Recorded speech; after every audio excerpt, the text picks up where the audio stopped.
Seorang lagi lah. Penjarakan, masuk penjara. Penjarakan. Fizikal. Ni apa namanya? Siapa namanya? Ada satu pergi kursi sini.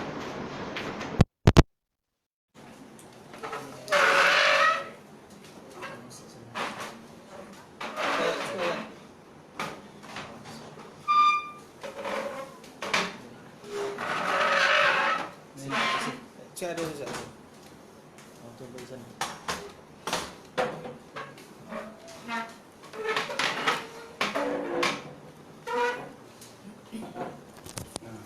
Balance.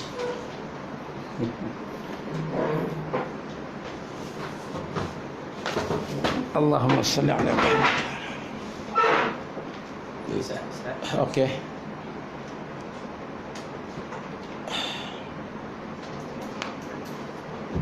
Bismillahirrahmanirrahim.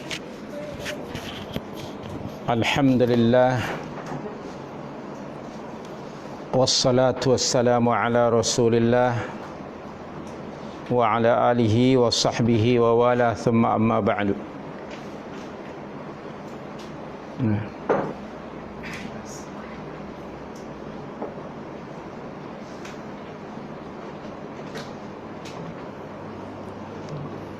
Alhamdulillah, dengan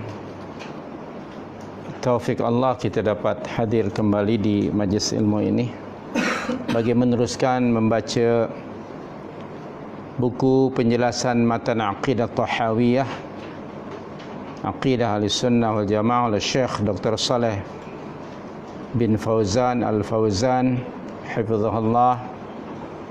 Pada petang hari ini kita akan baca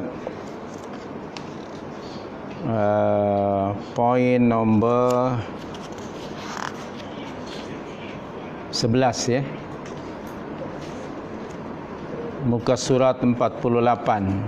Poin 11 muka surat 48.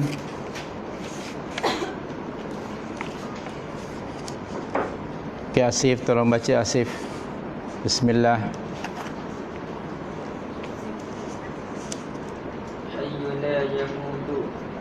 Hidup kekal dan tidak akan mati. Kehidupannya sempurna sekali, tidak mengandung suatu kekurangan yang dan tidak juga tidur. Allahu la ilaha illa huwal hayyul qayyum la ta'khudhuhu sinatun wa la naum. Allah tidak ada Tuhan yang berhak sembah melainkan Dia yang hidup kekal lagi terus menerus mengurus makhluknya. Tidak mengantuk dan tidak tidur. Al-Baqarah. Wa tawakkal 'alal hayyil ladzi la yamut. Dan bertakwalah pada Allah yang hidup kekal dan tidak mati. Allah menafikan dari dirinya sifat kantuk dan tidur. Ngantuklah mungkin. Sebab ngantuk dan tidur, okey. Ngantuk dan tidur. Juga menafikan dari dirinya sifat mati kerana kesempurnaan sifat hidupnya. Dari Abu Musa radhiyallahu an, beliau berkata, Rasulullah sallallahu alaihi wasallam telah bersabda pada kami dengan 5 kalimat. Beliau bersabda. Mana dia yang terbaca? Itu footnote. Teruskan yang muka surat 49 di atas. Tidur, ngantuk dan mati adalah kekurangan dalam sifat hidup. Yang semua itu adalah sifat makhluk. Dan hidup makhluk memiliki nilai kekurangan kerana mereka tidur dan mati. Tidur adalah suatu kesempurnaan bagi makhluk, akan tetapi suatu kekurangan bagi sang pencipta. Kerana makhluk yang tidak bisa tidur pasti terganggu kesihatannya. Ini menunjukkan perbezaan antara sifat sang pencipta dengan makhluknya. Maha hidup, hayyu, dan maha berdiri sendiri yang terus menerus mengurus makhluknya. Al-Qayyum adalah dua sifat yang diambil dari firman Allah. Allahu la ilaha illa huwal hayyul qayyum. Allah, tidak ada Tuhan yang berhak disembah melainkan Dia, yang hidup kekal lagi terus menerus mengurus makhluknya. Maha hidup yang memiliki hidup sempurna, dan Al-Qayyum adalah Sibghah sebetulnya. Sibghah. Salah cetak itu. Atau sirah. Mubalaghah. Lafaz yang menunjukkan sangat dan hebat. Okey. Hayyun la yamut. Maha hidup, kekal dan tidak akan mati. Muallif Ibn Abdul Al-Izz rahimahullah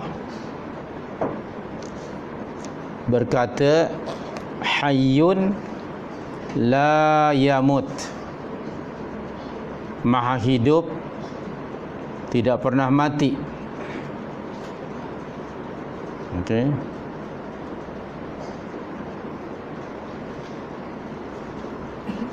Taib. Kemudian pengarang buku ini rahmatullahi alaihi merujuk surah Al-Baqarah 255, iaitu ayat kursi.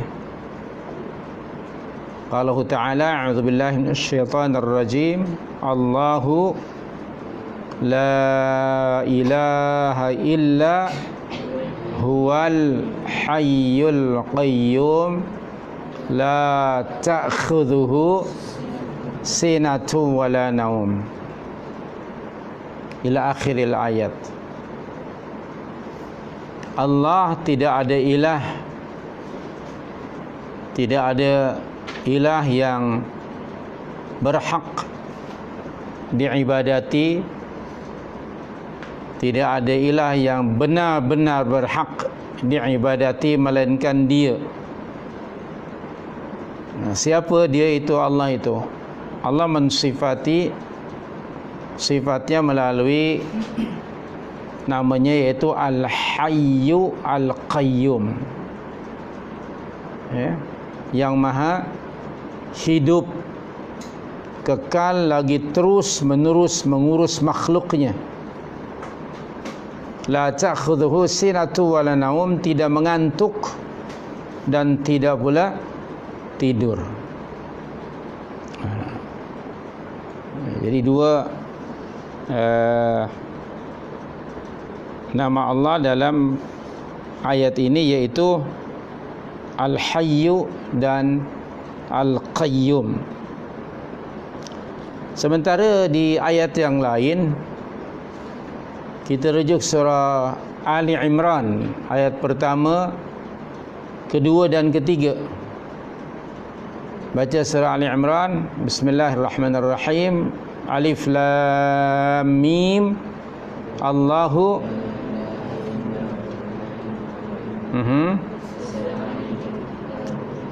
nazzala alaikal kitaba bil haqqi ila akhiril ayat. Alif Lam Mim. Allahu la ilaha illa huwa al hayyul qayyum. Allah tidak ada ilah yang berhak disembah melainkan Dia, Al-Hayyu Al-Qayyum, yang hidup kekal lagi terus menerus mengurus makhluknya. Nazzala 'alaikal kitaba bil haqq, Dia telah menurunkan Alkitab, yakni Al-Quran, kepadamu dengan sebenarnya. Ayat yang ketiga, kita rujuk surah apa di sini? Al-Furqan 58. Dalam buku kita tadi ada ayatnya, yaitu wa tawakkal 'alal hayyil ladzi la yamut. Dan bertawakallah kepada yang hidup kekal, yang tidak mati. Kemudian di surah Taha, rujuk surah 20, ayat 111. Surah Taha, sila rujuk ayat 111. Apa? Wa'anatil wujuh lil hayyil qayyum. Surah 20 111. Wa'anatil wujuhu, dan tunduklah semua wajah, semua muka dengan berendah diri, lil hayyil qayyum, kepada yang hidup kekal lagi sentiasa mengurus makhluknya. Okey. Baik. Jadi di sini ada sifat al-hayyu al-qayyum. Allah itu maha hidup, dan makhluknya itu dihidupkan Allah. Oleh itu di dalam Al-Quran Allah berfirman apa? Yuhyi. Betul tak? Misalnya surah Al-Mulk ayat yang kedua. Alladhi khalaqal mauta, tabarakalladzi, ayat pertama, tabarakalladzi biyadihil mulku wa huwa 'ala kulli syai'in qadir. Terusnya apa? Alladzi khalaqal mauta wal hayata. Dialah Allah yang telah menciptakan kematian dan kehidupan. Okey. Jadi makhluk itu diberi kehidupan oleh Allah. Allah allazi yuhyi wa yumit, yang menghidupkan dan yang mematikan. Itu untuk makhluk. Bagi makhluk hidup, mereka dihidupkan oleh Allah, diberi hidup, dan lawan hidup apa? Mati.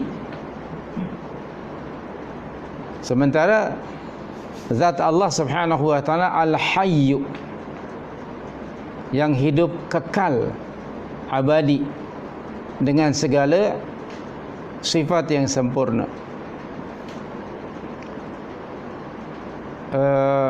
Nama dan sifat Allah Al-Hayyul Qayyum itu selalu digandingkan. Pada ayat-ayat yang tadi kita baca kan selalu bersamanya, wa'anatil wujuh lil hayyil qayyum, Allahu la ilaha illa huwa al-hayyul qayyum. Selalu digandingkan, tidak diasingkan. Allah telah menghimpunkan keduanya ini dalam berbagai ayat yang tadi kita rujuk, bahawa keduanya Al-Hayyul Qayyum itu merangkupi, mencakup semua sifat sempurna. Jadi bila disebut Al-Hayyu, yang maha hidup kekal, maknanya apa? Kamilul hayat. Jadi Allah itu kamilul hayat, sempurna kehidupannya, sempurna hidupnya.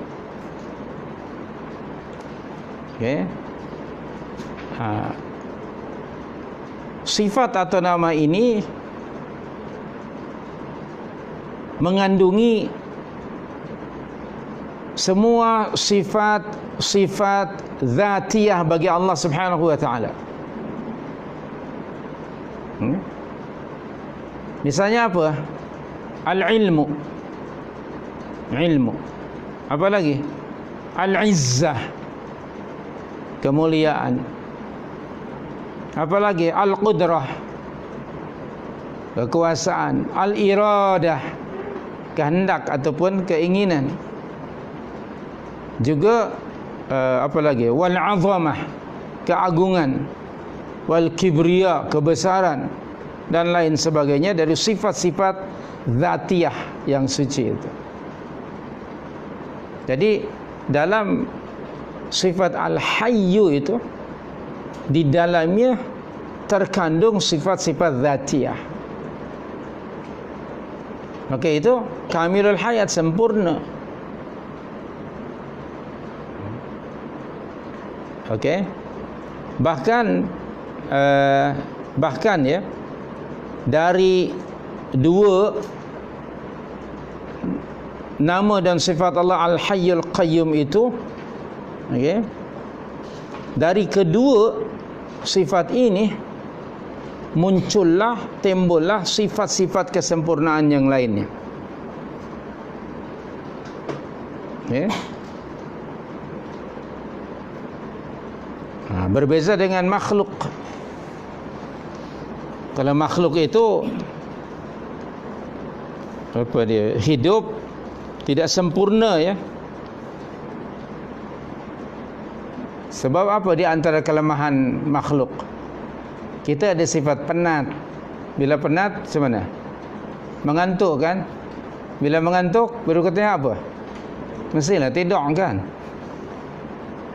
Begitu. Maka pada Al-Baqarah 255 tadi, la ta'khudhuhu sinatun wala naum. Jadi Allah itu tidak apa? Tidak mengantuk dan tidak tidur. Jadi kehidupan Allah Subhanahu wa taala, hayatnya itu sempurna sekali. Tidak mengandungi suatu kekurangan.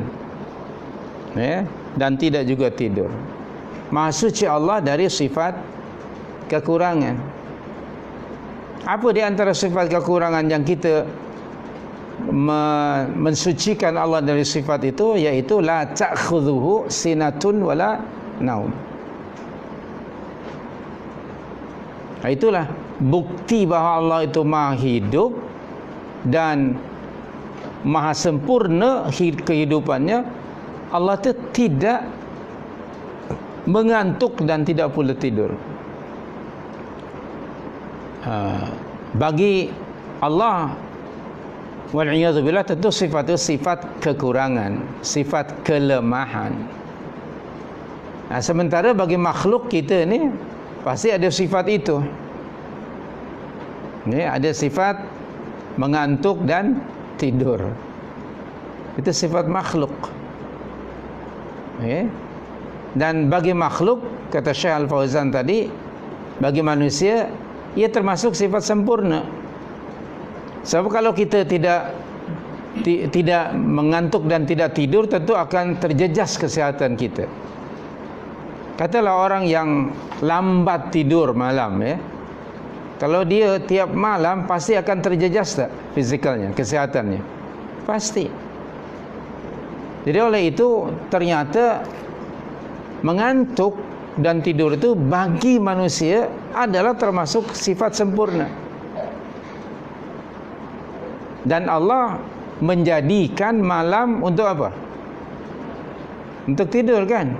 Wa ja'alnal laila apa? Wa ja'alnal laila libasa, wa ja'alnal laila apa lagi yang lain? Subata, wa ja'alna an-nahara ma'asha. Okey. Jadi Allah menciptakan adanya malam itu, maka manusia akan terpengaruh bila malam tu mesti apa? Mengantuk dan tidur.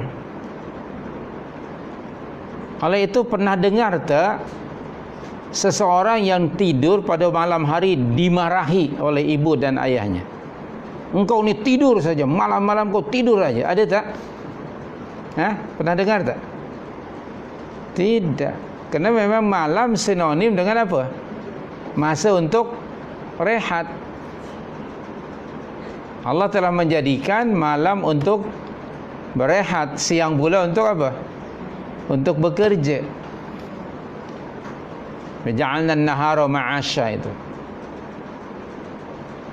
Nah, sementara pada kita makhluk yang akan dimarahi itu yaitu tidur di siang hari. Selalunya kan orang tua marah kan, siang hari begini tidur aja engkau ni, tak ada kerja lain kan? Begitu. Baik. Jadi bagi manusia penat, mengantuk dan tidur itu menjadi sifat kesempurnaan manusia. Tetapi bagi Allah, dia sifat kekurangan, manusia Allah daripada sifat itu. Nah, itu Al-Hayyu. Dan kita ini dihidupkan oleh Allah dan memandangkan Allahul ladzi yuhyina, Allah yang menghidupkan kita, maka dia pun akan mematikan kita. Oleh itu Allah ada berfirman, kullu nafsin dha'iqatul maut. Okey. Innama tuwaffawna ujurakum yaumal qiyamah. Teruskan. Faman zuhziha 'anil nar wa udkhilal jannah faqad faz wa mal hayatud dunya. Di ayat yang lain itu tadi Ali Imran 185. Sementara di surah Al-Anbiya ayat 35, kullu nafsin, teruskan, dha'iqatul maut. Berikutnya apa? Wa nabluukum bisyarri wal khairi fitnatan wa ilaina turja'un. Kullu nafsin dha'iqatul maut. Tiap-tiap yang bernyawa pasti akan merasakan kematian. Bila ada nyawa berarti hidup. Tapi bila nyawa dicabut berarti mati. Maka manusia itu yakni hidup dan mati. Allah Al-Muhyi wal Mumit. Allah yang menghidupkan dan yang mematikan. Nah, kita hidup ini diawali dengan tiada. Okey, bagi kita, bagi manusia ni, bila kita mula disebut atau dipanggil sebagai hidup? Bila tu? Mulanya kita hidup tu bila? Masalah ya. Dalam konteks bahasa kita, lahir saja baru hidup. Padahal sebelumnya ada kehidupan di alam rahim yang kita tidak tahu. Okay, kerana ketika janin itu dalam kandungan ibu berusia 120 hari, maka wa nafakha fihi min ruhihi. Pada surah Hamim As-Sajdah ayat 7 apa bunyi ayatnya? Cuba tengok. Apa dia? Surah As-Sajdah, surah 32. Ha? Apa dia? Tak ingat ke? Asif? Baca ayatnya. Alladhi ahsana kulla syai'in khalaqah. Teruskan. Wa khalaqal insana min tin. Teruskan. Mimma imhin. Teruskan. Thumma sawwahu wa nafakha fihi min ruhihi. Teruskan.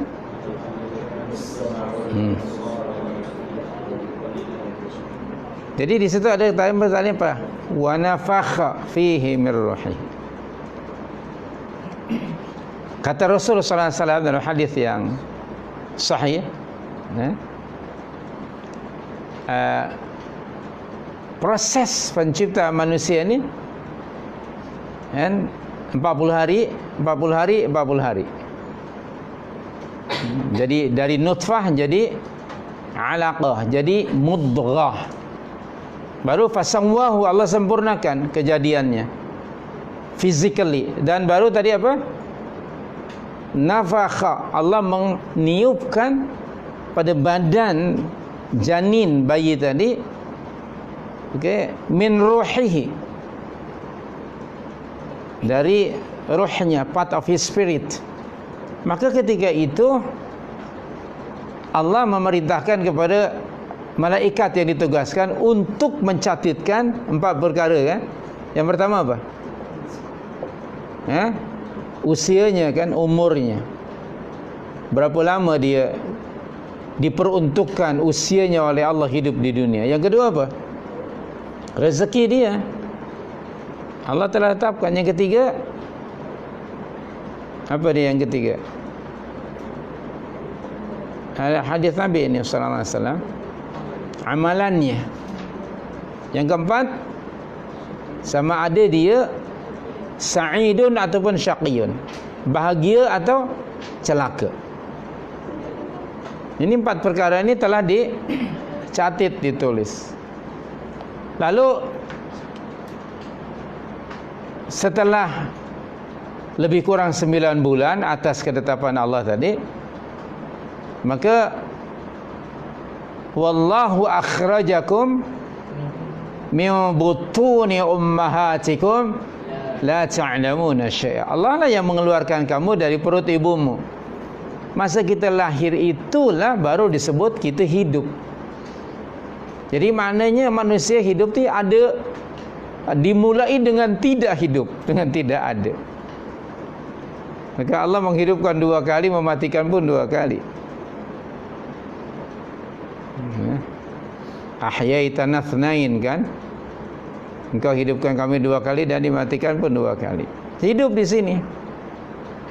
Entah berapa lama Allah yang menetapkan. Diakhiri dengan apa? Dengan kematian. Nah, itulah makhluk. Diawali dengan tidak ada, kemudian tidak ada. Ini bukan iklan biskut, bukan. Tak ada, tak ada, tak. Kita di alam rahim, keluar alam syahadah dunia, kemudian ke alam akhirat, dan nanti akan dihidupkan kembali pada hari ba'ats, hari kebangkitan, yang tidak ada lagi kematian. Begitulah makhluk, ada awal, ada akhir. Sedangkan Rabbuna Allah Subhanahu wa taala Al-Hayyu Al-Qayyum. Maka Allah menafikan dari zatnya, dari dirinya, sifat mengantuk dan tidur. Sini ada nota kaki, yang Asif tadi terbaca dari pada Abu Musa Al-Asy'ari radhiyallahu anhu, beliau berkata di bawah tu, Rasulullah sallallahu alaihi wasallam telah bersabda pada kami dengan 5 kalimat.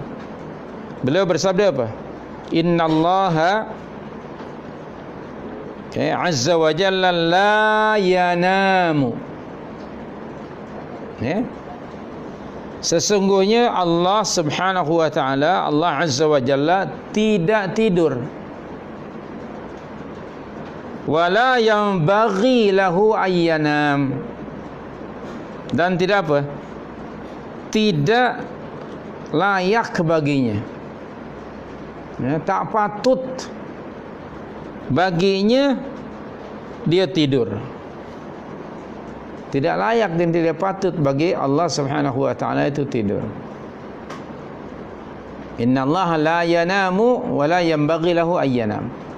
Sesungguhnya Allah itu tidak tidur dan tidak patut baginya tidur. Sebab apa? Tidur itu kekurangan bagi Allah. Maha suci Allah dari naum, daripada tidur dan mengantuk dan tidur. Maka Allah menafikan pada zatnya yang mulia adanya apa tadi? Mengantuk dan tidur. Yang kedua, juga Allah menafikan dari dirinya sifat mati.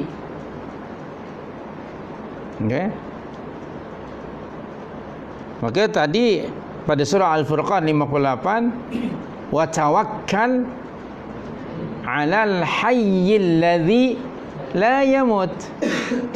Dan bertawakallah kamu kepada Allah yang hidup kekal dan yang tidak mati, la yamut. Sedangkan jin dan manusia serta makhluk yang lain pasti akan mati. Jadi bertawakallah hanya kepada zat Allah yang punya sifat seperti itu, hayyun la yamut. Karena seluruh makhluk akan mati.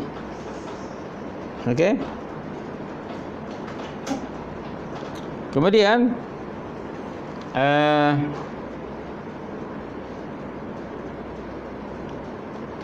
muallif di sini ataupun pengarang buku ini menafikan tashbih, penyerupaan, ya. Ia mengisyaratkan apa yang membezakan antara Allah Subhanahu wa ta'ala dengan makhluknya, dengan sifat yang berlaku untuknya, bukan untuk makhluknya.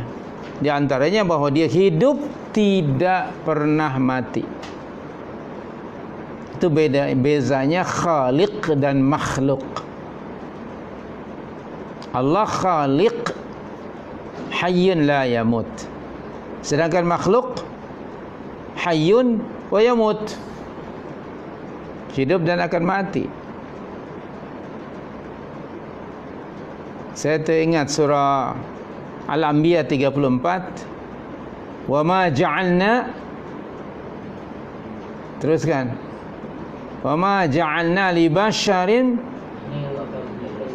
min qablikal khulda, teruskan. Tak, afa immit fahumul khalidun. Itu surah Al-Anbiya 34. Surah 21 34. Wa ma ja'alna li basharin min qablikal khulda. Kami tidak pernah menjadikan seorang pun manusia sebelummu, wahai Rasul, yang hidup kekal abadi. Tak ada. Afa immitta fahumul khalidun. Apakah jika engkau meninggal dunia mereka akan hidup, kekal hidup di dunia ini? Tidak ada.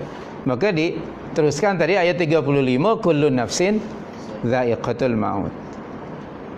Tidak ada manusia sebelum Rasulullah yang hidup kekal abadi, tidak ada. Sedangkan baginda sallallahu alaihi wasallam asyrafu makhluqatillah, semulia-mulia makhluk Allah pun meninggal kerana dia makhluk. Dia awali dengan lahir dan diakhiri dengan kematian. Pasti itu. Kadang-kadang di masyarakat kita ada orang yang meraihkan hari kelahiran dan juga ada yang meraihkan hari apa? Hari kematian. Di masyarakat kita lah.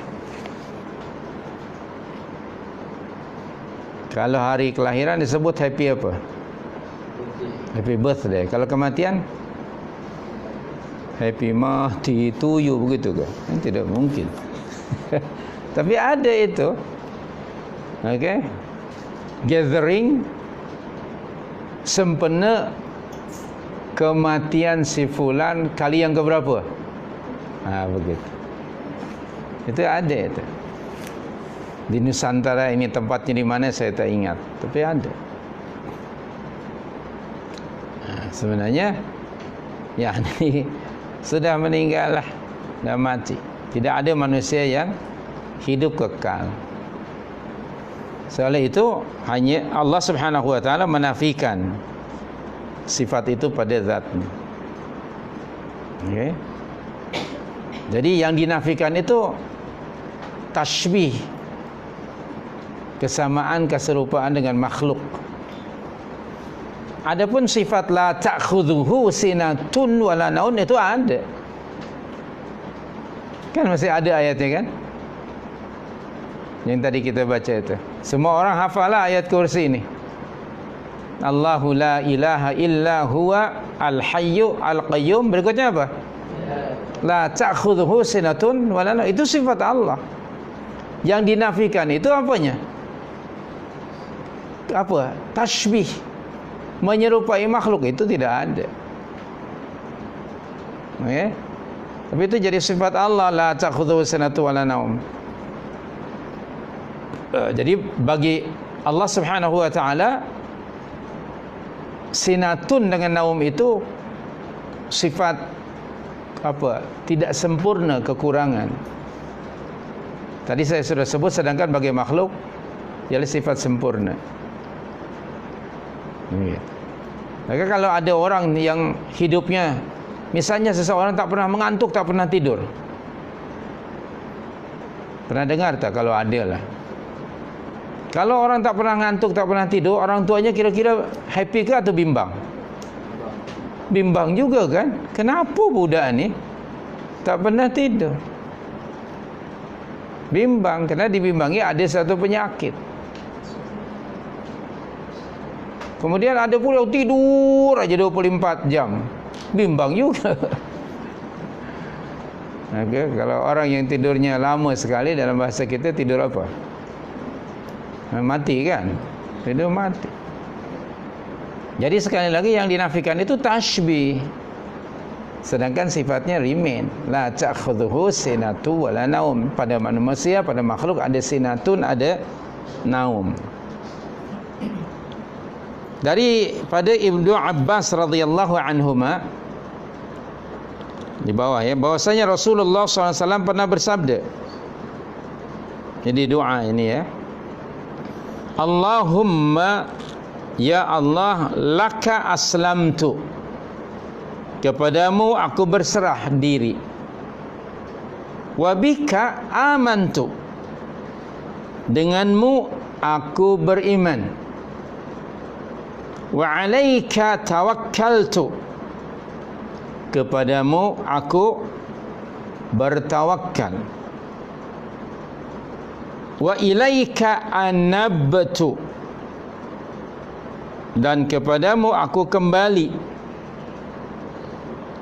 Wa bika khasamtu, dan dengan pertolonganmu aku berbantah dengan orang-orang yang menentang dan kufur kepadamu. Allahumma, ya Allah, inni a'udzu bi'izzatik, sesungguhnya aku berlindung dengan kemahaperkasaanmu. La ilaha illa anta, tidak ada ilah yang berhak diibadati selain engkau. Antudillani, agar jangan sampai engkau menyesatkan aku. Kalimah berikutnya yang dirujuk nih. Antal hayyul ladzi la yamut. Itu dia. Antal hayyul ladzi la yamut.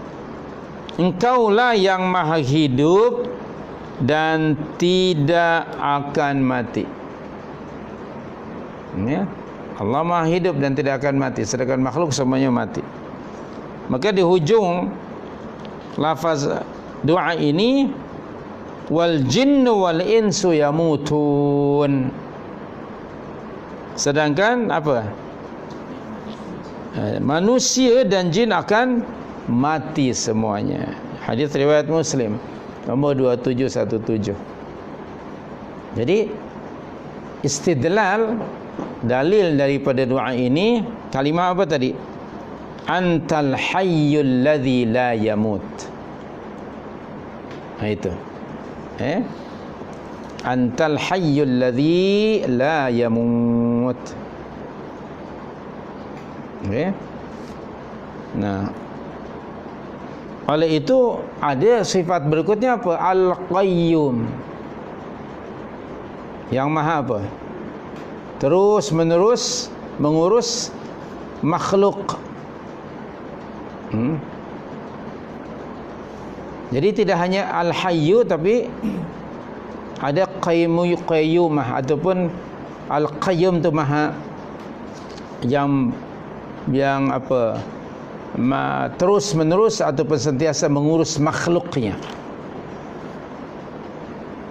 Kerana sifat Al-Hayyu itu begitu sempurna bagi Allah, bukti kesempurnaan hidup Allah ialah Al-Qayyum, yang sentiasa apa? Mengurus semua makhluknya. Yang bilangan dan jenis makhluk itu Allah saja yang maha mengetahui. Jadi semua makhluk yang diciptakannya itu Allah lah yang mengurusnya. Subhanallah, Maha suci Allah ya. Jadi ketika Allah Al-Qayyum itu menguatkan kembali sifat Al-Hayyu. Kita ni dalam bahasa kita lah, ada seseorang hidup dipanggil pengurus. Pernah dengar istilah itu? Pengurus apa-apalah, syarikat ke apa-apa. Tapi dia tidak terus-menerus dalam melaksanakan tanggungjawabnya sebagai pengurus. Kalau dia terus-menerus jadi pengurus, tak ada rehatnya, tak ada tidur, lama-lama jadi apa? Jadi kurus. Ya kan? So, maka manusia itu dia pengurus, tapi dia akan terkena sifat apa? Penat, lelah. Bila penat dan lelah, akhirnya rasa ngantuk. Pas itu perlu rehat, iaitu tidur. Maka Allah la ta'khudhuhu sinatun wala naum. Jadi sifat Al-Qayyum itu lagi menguatkan Al-Hayy. Maka tadi tidak boleh diasingkan. Allah tidak hanya maha hidup, tapi juga maha mengurus terus-menerus makhluk. Maha sempurna Allah. Maha suci Allah dari sifat-sifat kekurangan. Subhanallah. Bagaimana Allah mengurus makhluknya? Di luar kemampuan kita berfikir. Makhluk Allah terlalu banyak jenisnya, dan juga segala-galanya lah ya.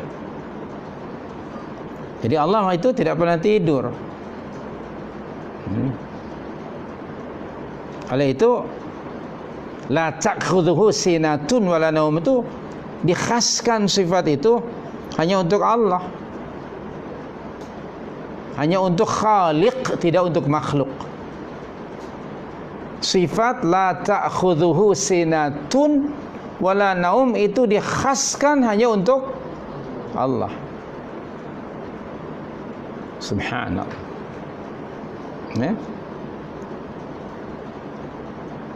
Jadi sifat itu remain, ada pada Allah Subhanahu wa taala, ya. Jadi tidak mengisyaratkan penafian tashbih, ya. Jadi yang dimaksud dengannya ialah bukanlah penafian sifat-sifat. Sifat itu ada, la ta'khudhuhu sinatun wala naum, itu remain, tidak dinafikan sifat itu. Tapi yang dinafikan ialah tashbih, keserupaan itu. Okay. Maka Allah disifati dengan sifat-sifat kesempurnaan, dengan kesempurnaan zatnya. Kalau zat yang maha sempurna, ya tidak mungkin ada padanya kekurangan. Kalau itu antara kekurangan, ya, bagi Allah, sifat kekurangan, dan maha suci Allah daripadanya ialah sifat mengantuk dan juga tidur.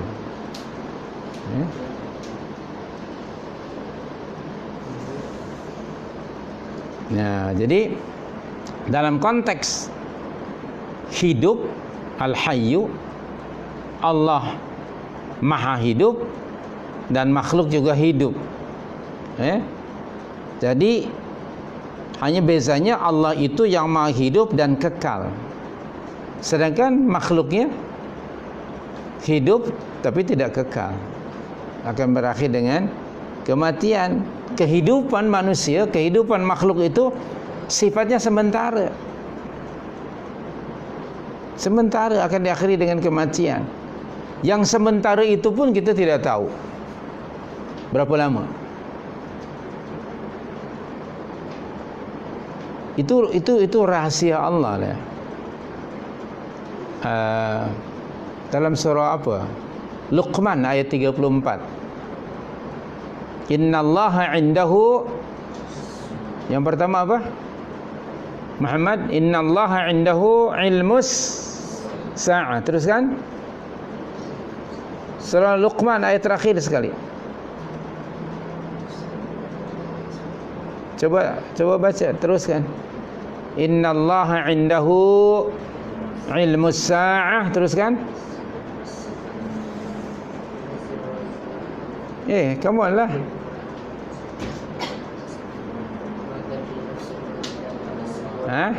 Kuatkanlah sikit, saya tak dengar. Wa yunazzilul ghaith, kemudian wa ya'lamu ma fil arham wa ma tadri nafsun madza taksibu ghada, kemudian wala tadri nafsun fi ayyi ardhin tamut. Kita tidak tahu, tidak ada seorang pun yang tahu di mana dia akan mati. Tidak ada yang tahu. Pada usia berapa?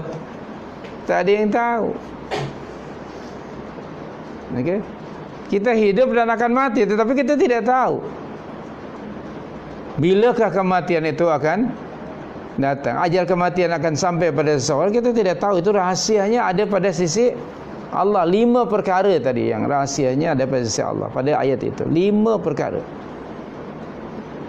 Salah satunya, tidak ada seorang pun yang tahu secara pasti di belahan bumi mana dia akan mati, bila. Okey, bagaimana dia tak penting. Tidak tahu. Nah, sebagai makhluk ni ya, ini tambahan saja maklumat. Bukan bila kematian itu tiba pada seseorang, tapi yang penting apa dia? Yang pasti kematian itu akan datang. Dan kematian sesuatu yang misteri, tak ada yang tahu. Oleh itu, bersedialah, sentiasa bersedia bagi menghadapinya. Nah, Allah berpesan di hujung ayat 102 Ali Imran. Baca ayatnya. Ya ayyuhalladzina amanu taqullaha haqqa tuqatih. Teruskan. Wala tamutunna illa wa antum muslimun. Yang paling penting apa? Wala tamutunna illa wa antum muslimun. Jangan kamu mati melainkan dalam keadaan Islam.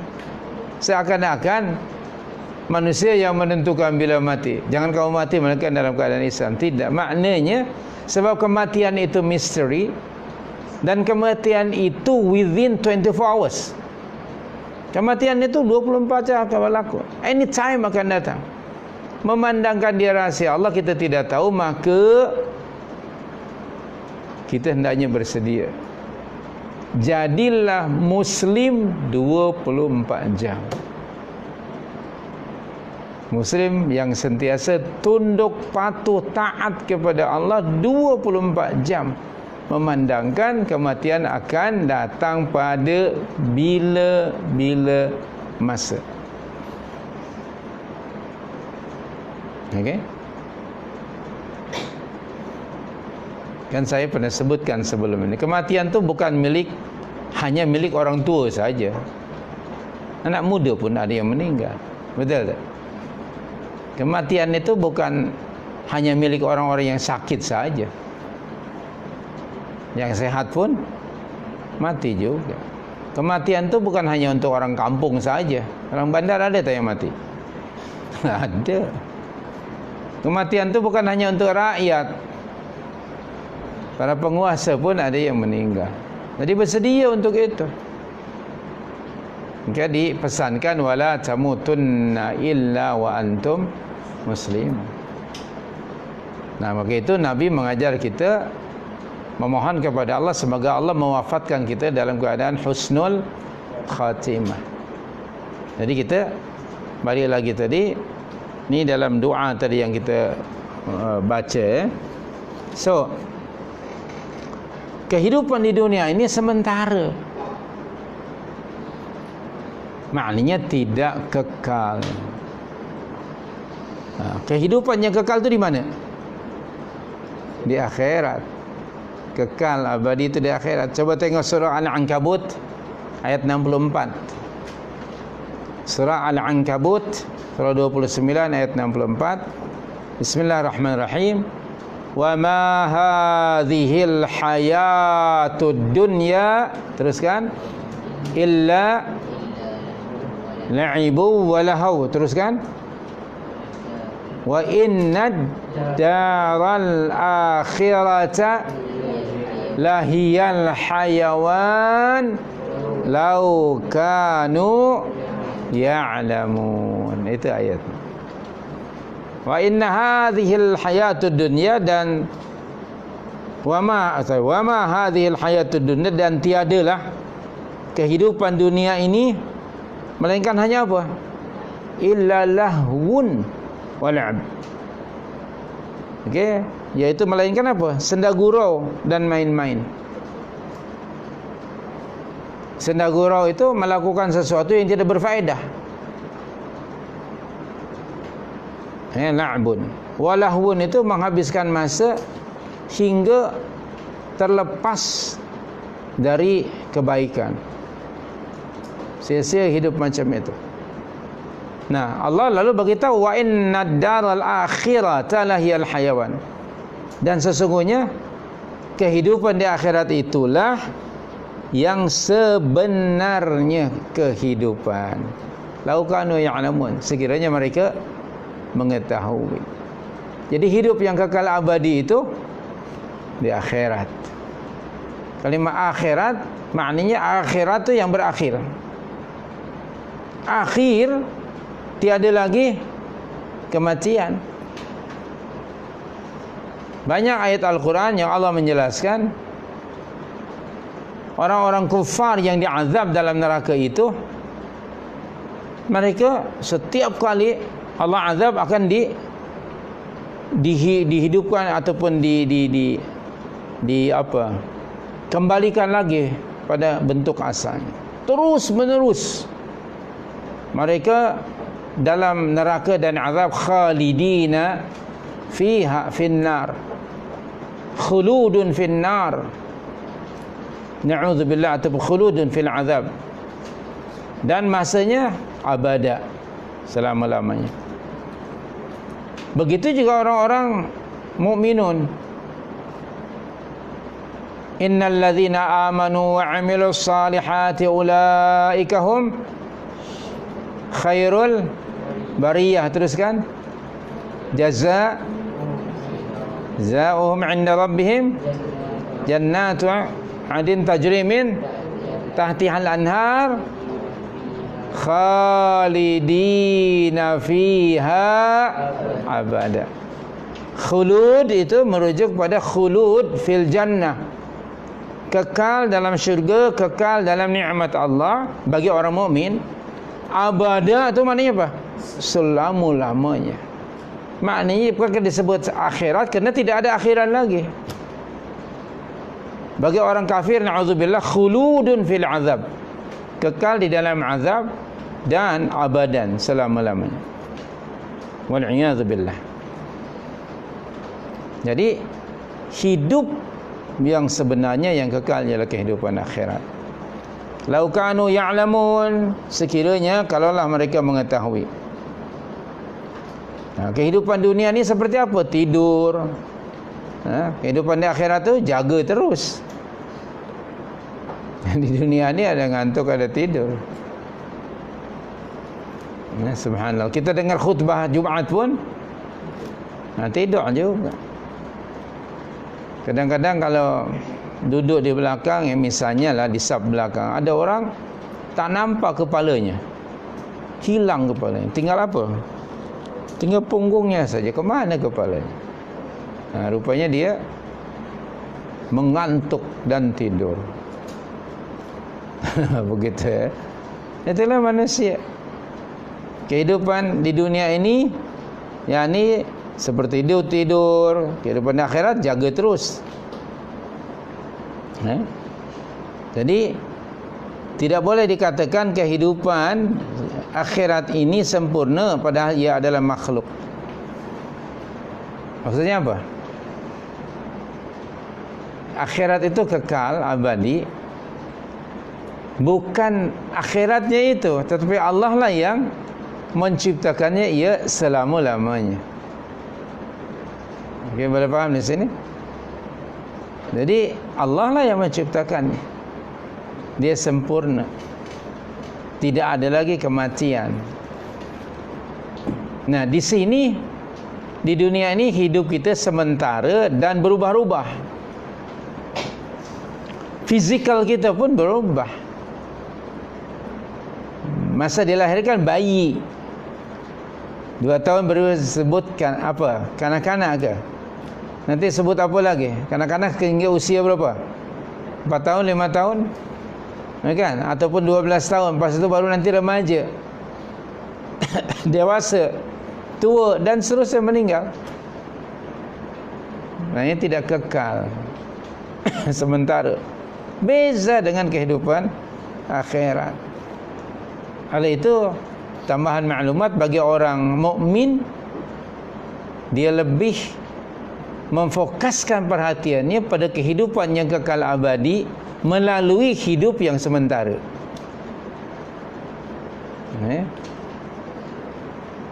Oleh itu, al-kayyisu man dana nafsahu wa amila lima ba'dal maut. Itu orang yang bijak, orang yang selalu mampu mengawal dirinya dan sentiasa mengerjakan amalan-amalan saleh sebagai bekalan selepas kematiannya. Nah, bila orang itu atau ajal hidup seseorang itu sampai kepadanya, kata Nabi apa? Inqata'a amaluhu. Kan hadis itu ya, biasa kita dengar. Idza matal insan, idza mata ibnu Adam, pada riwayat yang lain. Apabila manusia meninggal dunia, maka apa? Inqata'a amaluhu. Terputus seputus-putusnya, maknanya berhenti. Tidak ada lagi aktiviti. Kenapa? Kerana dia mati. Asalnya dia hidup, kemudian dia mati. Jadi sementara. Dan mati di dunia ini bukan akhir segala-galanya. Dia berakhir pada kehidupan dunia, tapi dia baru bermula kehidupan akhirat, dimulakan dengan alam barzakh. Nah, tentu saja alamnya lain. Siapa yang sudah ada pengalaman masuk alam barzakh? Boleh cerita sikit? Tidak ada orang. Ini kalau sudah meninggal dunia, dia tak kembali lagi. Itu alamnya ada hidup, hayat, hidup di alam barzakh yang kita tidak tahu kecuali yang dibagi tahu Allah kepada kita dalam Al-Quran atau Rasulullah SAW memberitahukannya dalam hadis yang sahih. Dan terus sehingga nanti dibangkitkan oleh Allah dari kubur masing-masing. Nah, jadi balik lagi tadi, Allah itu punya sifat tadi hayyun la yamut. Okey. Saya ulang lagi muka surah 49 di atas tu ya, 49. Tidur, mengantuk dan mati adalah kekurangan dalam sifat hidup. Yang semua itu adalah sifat makhluk. Ngantuk, tidur, mati itu sifat makhluk. Dan hidup makhluk memiliki nilai kurang kerana mereka tidur dan mati. Ada kekurangan. Dan Allah Maha Suci dari sifat kekurangan itu. Kata Syekh Al-Fauzan hafizahullah, tidur adalah suatu kesempurnaan bagi makhluk, akan tetapi suatu kekurangan bagi Khaliq, bagi Allah yang mencipta. Kerana makhluk yang tidak dapat tidur pasti terganggu kesehatannya. Ini menunjukkan perbezaan antara sifat Khaliq dan makhluk. Al-Hayyu maha hidup, Al-Qayyum maha berdiri sendiri yang terus menerus mengurus makhluknya. Nah, begitu. Jadi Allah itu maha hidup yang memiliki hidup sempurna, dan Al-Qayyum adalah sighah mubalaghah, lafaz yang menunjukkan sangat dan hebat. Sighah mubalaghah tu daripada balagha, yubalighu, mubalaghah maknanya bersangatan ataupun hebat, berlebihan. Maka kalimahnya yaitu Al-Qayyum, asalnya daripada qama, yaqumu, qaimun. ada qiyamun, ada kalimah qayyima, kan? Alhamdulillahilladzi anzala ala 'abdihil kitaba walam iwaja. Teruskan ayat kedua, qayyima. Okey. Maka di sini ada ya-nya sabdu dan waw tadi qayyum. Maknanya apa tadi? Qayyum itu sighah mubalaghah. Hidup yang memiliki hidup sempurna dan terus menerus mengurus makhluknya. Itulah sifat Al-Hayyul Qayyum. Sangat-sangat berbeza dengan sifat makhluknya. Itu perbezaan antara khaliq dan makhluk. Okey. Teruskan poin berikutnya. Firdaus, baca Firdaus. Kuatkan sikit suaranya. Nombor 12.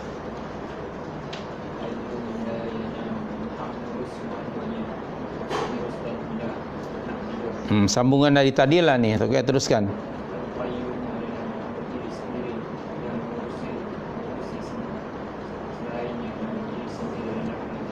Yang mengurusi lain selainnya tu maknanya mengurusi semua makhluk lah ya. Teruskan. Yang berdiri, ulang lagi. Yang berdiri tidak memerlukan, bahasa kita di sini tidak memerlukan sesuatu pun. Terus ya.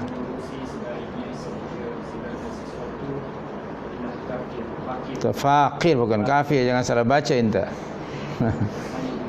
Fakir itu maknanya memerlukan, sangat memerlukan kepadanya untuk menegakkannya. Teruskan.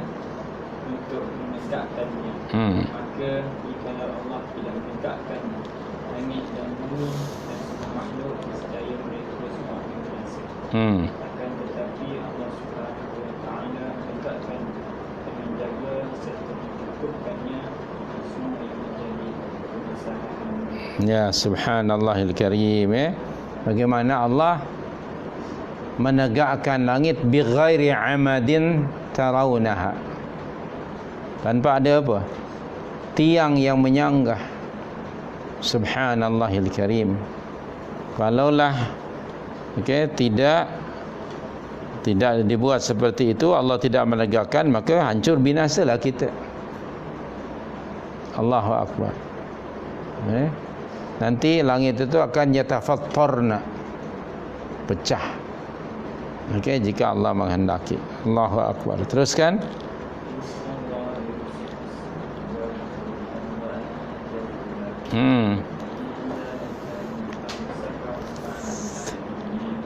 Okey, terjemahan makna ayat. Allahu akbar. Ya Rabb, ya Rabb, ya Karim. Okey, siapa yang pernah mengukur berapa luasnya langit? Ada yang rajin tak? Mungkin pernah berjalan dari hujung langit ke hujung langit. Maha suci Allah. So huge. Langit itu. Siapa yang menahannya? Allah Subhanahu wa ta'ala. Inna Allah yumsikus samawati wal ard an tazula. Sesungguhnya Allah menahan langit dan bumi supaya jangan lenyap. Pada satu masa, bila tiba masanya yang ditetapkan oleh Allah, maka akan dihancurkan oleh Allah. Idza zulzilatil ardu zilzalah, hancur. Idza samaa'un fatarat, idza samaa'un apa lagi? Kuwirat, banyak. Dan jika Allah menghendaki, hancur semuanya. Langit akan hancur berkeping. Bumi yauma tubaddalul ardu Teruskan, yauma tubaddalul ardu ghairal ardi was samawat. Surah 14 ayat 48. Itu akan hancur bumi itu nanti dengan langit. Astagfirullahaladzim. Dan bila Allah tidak lagi menahan, tidak ada mana-mana makhluk yang mampu menahan. Kita tidak dapat bayangkan kiamat kubra itu kalau berlaku. Langit yang begitu huge pun akan, ya Rabb, langit akan hancur, bumi akan hancur, gunung pun kal'ihnil manfush. Bagaimana dengan manusia? Semoga kita tidak termasuk manusia yang dapat menyaksikan kejadian hari kiamat itu. Dahsyatnya luar biasa.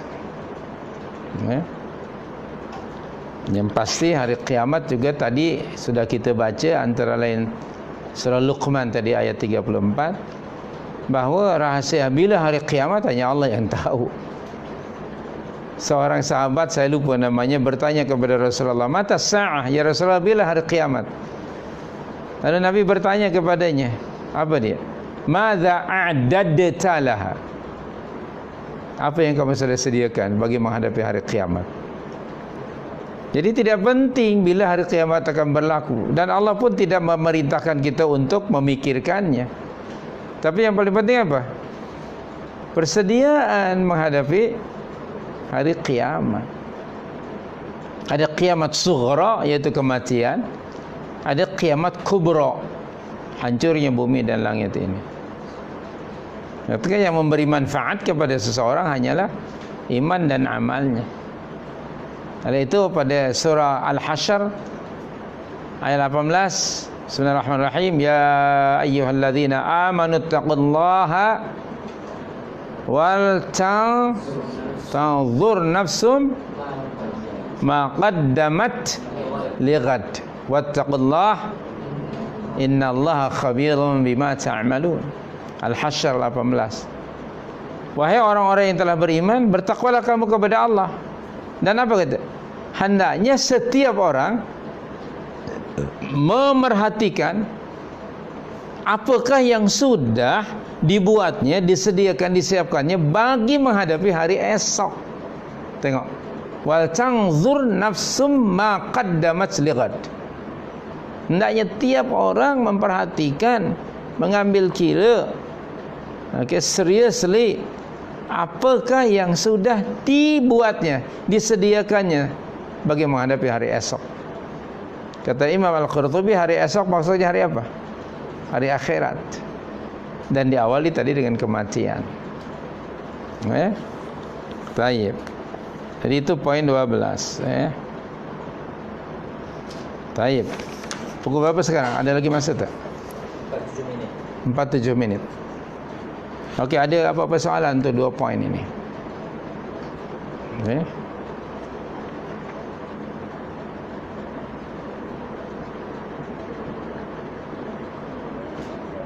Okey, tambah satu lagi lah. Satu lagi kita akan berhenti 4 suku ke. Okey, nombor 13. Habib, baca Habib. Khaliqun bila hajatin, Khaliqun bila muhnatin. Maha pencipta tanpa membutuhkan. Memerlukan, tukarlah. Tanpa memerlukan. Tanpa memerlukan. Mentang-mentang dari lamongan dia. Okey, teruskan. Tanpa memerlukan ciptaannya. Maha pemberi rezeki tanpa pernah kekurangan.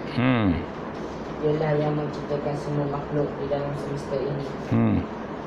Padahal dia tidak memerlukannya.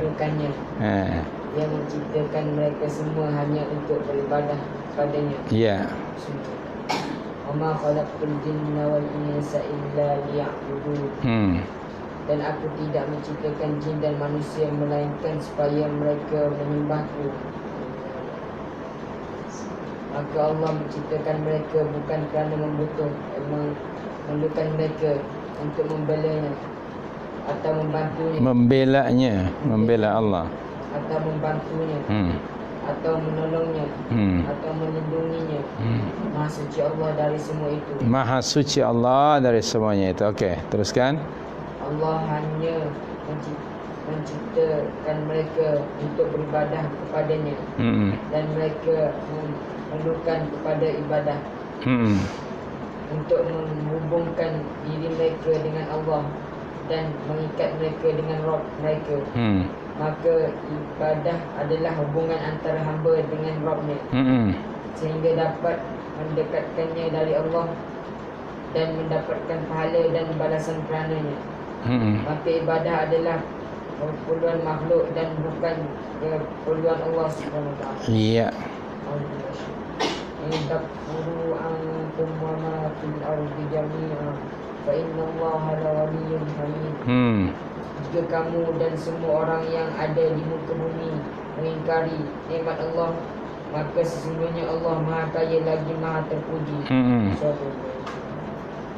Perkataan Imam At-Tahawi, Maha memberi rezeki tanpa pernah kekurangan, maksudnya adalah bahawa Allah lah yang memberikan semua rezeki hamba-hambanya, dan bersama itu semua pemberian tersebut sama sekali tidak mengurangi apa yang ada di sisi. Jadi khaliqun bila haja. Allah itu Maha Pencipta, tetapi Allah tidak memerlukan pada makhluknya. Allah tidak memerlukan pada makhluknya. Maha suci Allah dari adanya keperluan kepada makhluk.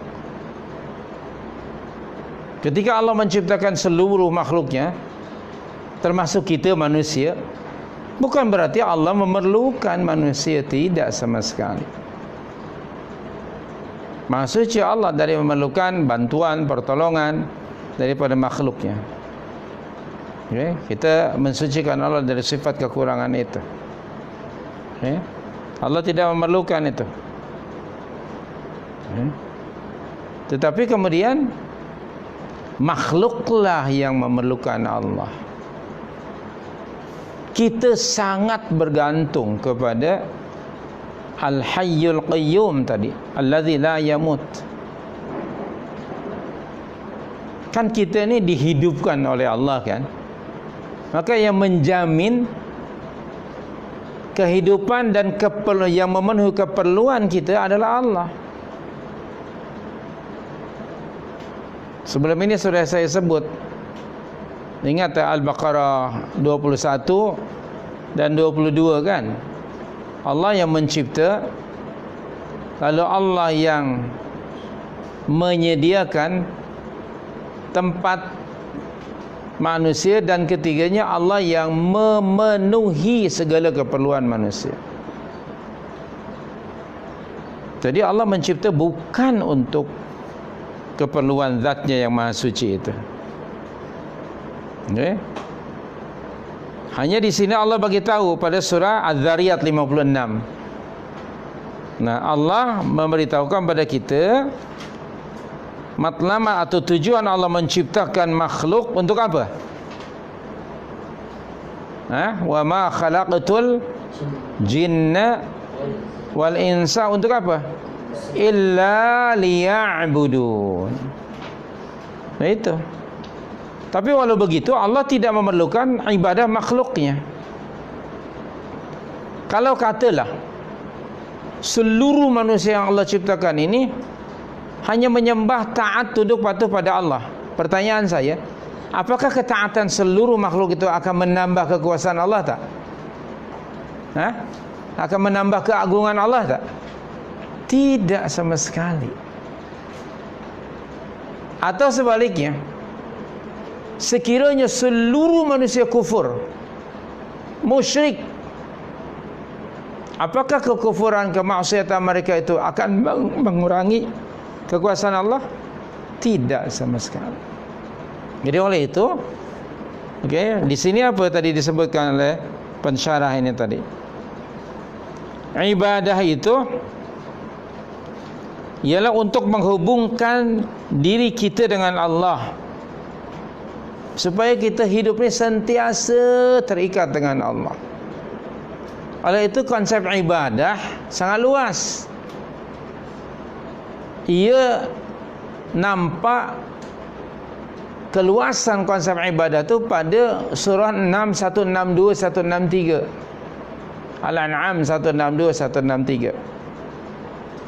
Kita selalu baca pada waktu salat. Bismillahirrahmanirrahim. Qul inna salati, teruskan. Teruskan. That is konsep ibadah. Bukan hanya yang ritual saja. Bahkan sesungguhnya, katakanlah wahai Rasul, sesungguhnya salatku, pengorbananku, ibadahku, dan berikut ketiga apa? Wa mahyaya, dan hidupku, wa mamati, dan matiku untuk siapa? Lillahi rabbil alamin la syarikalah. Bagi Allah Subhanahu wa taala Rabbul alamin yang tiada sekutu baginya.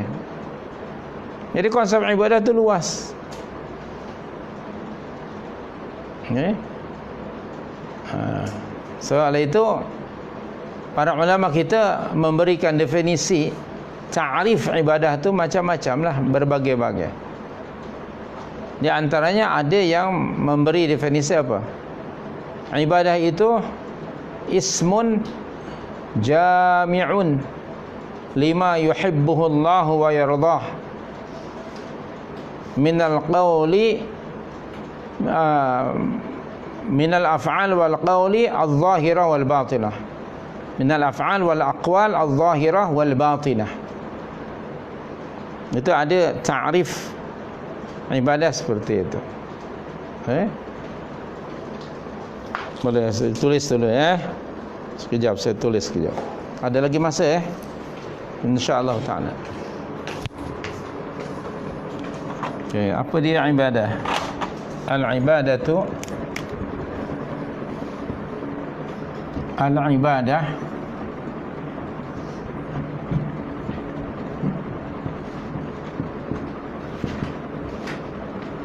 ismun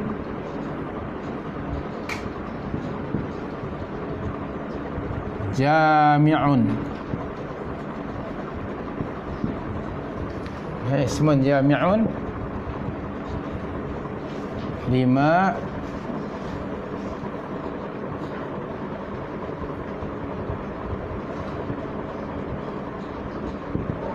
yuhibbuhu Allah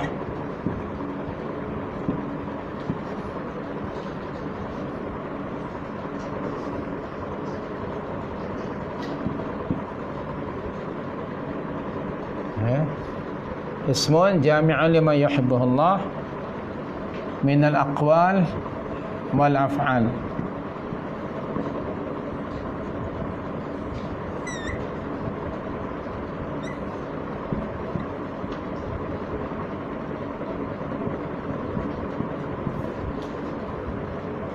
Wal af'al bawah sini je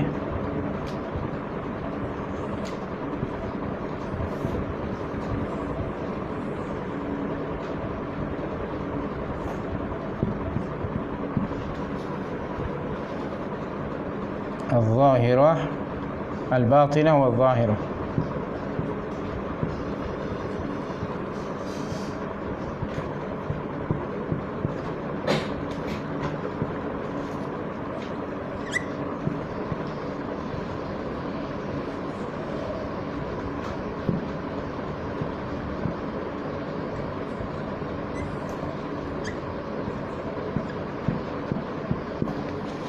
Ismun jami'un lima yuhibbuhullahu, lima yuhibbullahu wa yarda, supaya ada satu kalimat tertinggal, maafkan. Lima yuhibbullahu wa yarda, ada yang tertinggal, maafkan. Ismun jami'un lima yuhibbullahu wa yarda minal aqwal wal af'al al batinah wal zahirah.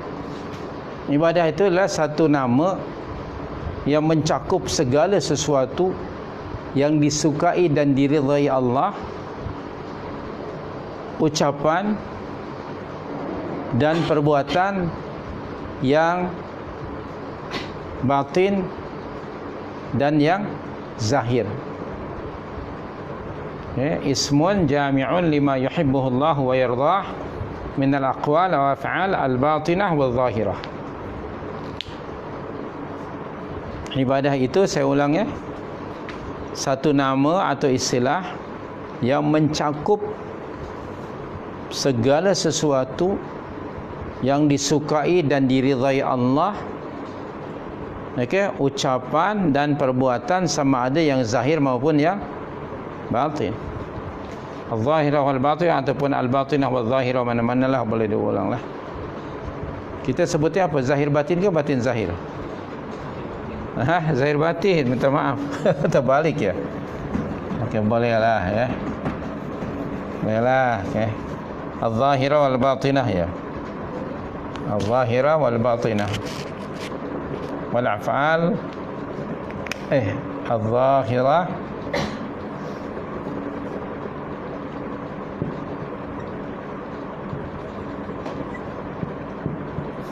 sorry ya, al-zahirati wal batinah.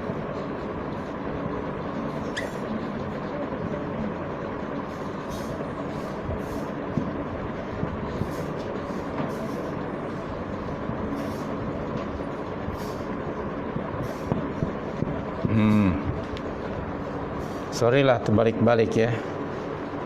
Jadi satu nama yang mencakup segala sesuatu yang disukai dan diridhai oleh Allah, sama ada ucapan atau perbuatan yang zahir dan yang batin. That is ibadah.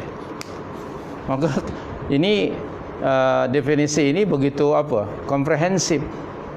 Dia selari tadi dengan surah 6, 162, 163. Maka konsep ibadah itu tidak hanya ada di masjid saja. Okay? Tidak hanya pada tempat tertentu atau masa tertentu. Tadi Allah sudah berfirman, wa ma khalaqatul jinna wal insa illa liya'budun. Jadi Allah menciptakan manusia itu supaya, Allah menciptakan jin dan manusia supaya mereka hanya menyembah Allah semata-mata. Tetapi Allah tidak memerlukan pada ibadah makhluknya. Justru kita lah makhluk yang memerlukan pada Allah. Jadi dengan ibadah itu akan apa? Menghampirkan, menjadikan seorang makhluk lebih hampir dan dekat kepada Allah dengan ibadah itu.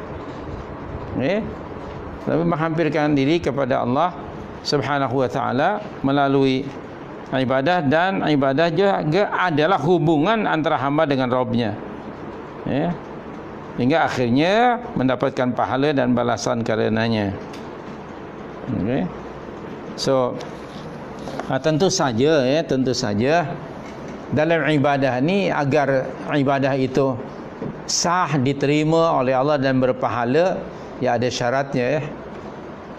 Yang pertama apa? Ikhlasun niyyah. Yang kedua, mutaba'atun nabi. Niat yang ikhlas, dan dalam melaksanakan ibadah itu mesti mengikut petunjuk, contoh meneladani Nabi sallallahu alaihi wasallam. Jadi itu sajalah untuk petang hari ini. Ada apa-apa soalan? Wallahu a'lam.